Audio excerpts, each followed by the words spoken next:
అందరికీ శుభోదయం. నా పేరు నందిని. నేను 9వ తరగతి చదువుతున్నాను.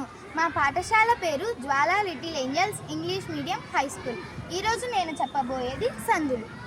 మొదటిది సవర్ణ దీర్ఘ సంధి. ఆయి ఊరులకు అవే అచ్చులు పరమైన వాటి దీర్ఘం ఏకాదేశం అవడాన్ని సవర్ణ దీర్ఘ సంధి అంటారు. ఉదాహరణ: పరమ ప్లస్ అన్నం, పరమ అన్నం. వృద్ధి సంధి. ఆలకు ఏ ఐలు పరమైతే ఐకారము, ఓ ఔలు పరమైతే ఔకారమును ఏకాదేశం అగును. దీన్నే వృద్ధి సంధి అంటారు. ఉదాహరణ: ఏక ప్లస్ ఏక. సరళాదేశ సంధి. ధృత ప్రకృతికము మీది పరుషములకు సరళములు వస్తాయి.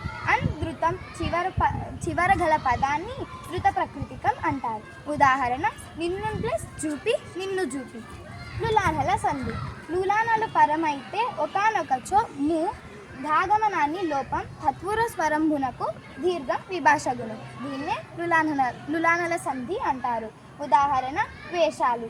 విడదీసినప్పుడు వేషము ప్లస్ లు. గసడ ధవాదేశ సంధి.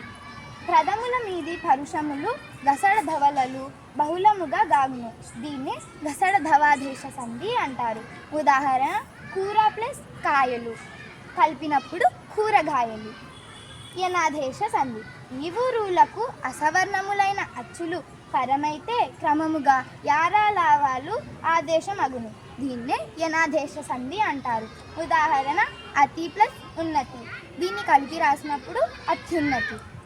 గుణసంధి. అకారానికి ఈ ఊరులు పరమైతే క్రమముగా ఏవో ఆర్లు రావడాన్ని గుణసంధి అంటారు. ఉదాహరణ: రాజా ప్లస్ ఋషి కలిపి రాసినప్పుడు రాజర్షి. అందరికీ ధన్యవాదాలు.